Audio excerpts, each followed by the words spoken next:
संविधान। आज मैं राज्यपाल के बारे में बताना चाहता हूँ। अनुच्छेद 155 के तहत राज्यपाल की नियुक्ति होती है। संविधान का प्रधानमंत्री की सलाह पर राष्ट्रपति करता है। अनुच्छेद 153 से लेकर 162 तक जो है सारे राज्यपाल की नियुक्ति प्रक्रिया, कार्यपालिका या जो भी शक्तियाँ हैं सारे दिया हुआ है।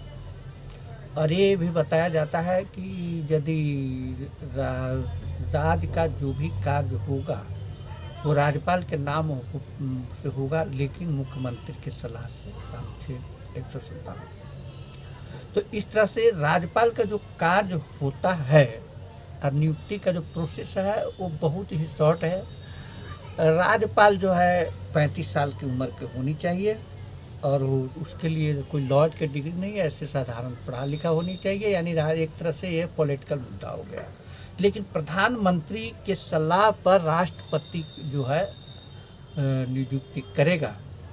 तो इसी को दायरा को देखते हुए कहा जा सकता है कि राज्यपाल की पद एक जो है सो हो जाता है क्या, किसे राजनीतिक हो जाता है। अब राज्यपाल रहता है राज्य में, तो मुख्यमंत्री के राज्यपाल के नाम पर कार्य होता है। मुख्यमंत्री के कार्यों को निरीक्षा करता है, मुख्यमंत्री की सलाह पर सारा कार्य करता है। और विशेषाधिकार को 156 के तरफ, अनुच्छेद 156 के तरफ वो जो प्रयोग कर करके जो है सो राज्यपाल जो है इसको क्लियर कर सकता है। माने अपनी विवेकाधिकार का प्रयोग। यही जो है राज्यपाल का तानाशाही प्रयोग है कि यदि केंद्र में कोई सत्ता पर बैठा है, सत्ता के विरोधी कोई वहाँ पर राज्य में बैठा है, तो उनके विरोध में भी वह काम कर सकता है। और यदि संवैधानिक अधिकारों को देखते हुए यदि राज्य में जो है कुछ गड़बड़ होता है तो 356 के तहत वो अनुच्छेद संविधान के आर्टिकल 356 के तहत वो राज्य में राष्ट्रपति शासन भी लगा सकता है। तो आप समझ सकते हैं कि राज्यपाल के चुनाव में, राज्यपाल की कार्यक्रम में राज्य के हित के लिए राज्यपाल को कितना सजग रहना पड़ेगा।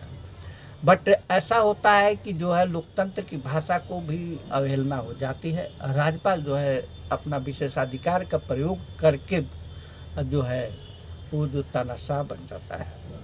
तो ये देख करके संविधान की जो दायरा है, जो 159 है, जो शपथ लेता है, यदि राज्यपाल 159 की शपथ को जो भूल जाता है तो तानाशाह बन के राज्य के अहित भी कर सकता है। तो ये आपको प्रोसेस है राज्यपाल का। तो आप समझ गए होंगे कि राज्यपाल की क्या प्रोसेस है, कैसे चुनाव होता है, कितने से कितने अनुच्छेद है। तो याद रखेंगे 153 से लेकर 162 तक राज्यपाल के लिए जो है चुनाव प्रक्रिया जो विशेष होता है, ऐसे सब है। तो इन्हीं शब्दों के साथ मैं अब वक्त समाप्त करता हूँ। और हमारे ये चैनल को ज़्यादा से ज़्यादा से सब्सक्राइब करें, आगे बढ़ाएँ। तो मैं इस तरह से आप लोग के जो ज्ञानवर्धक बातें आपको बताते रहूँ। जय भीम।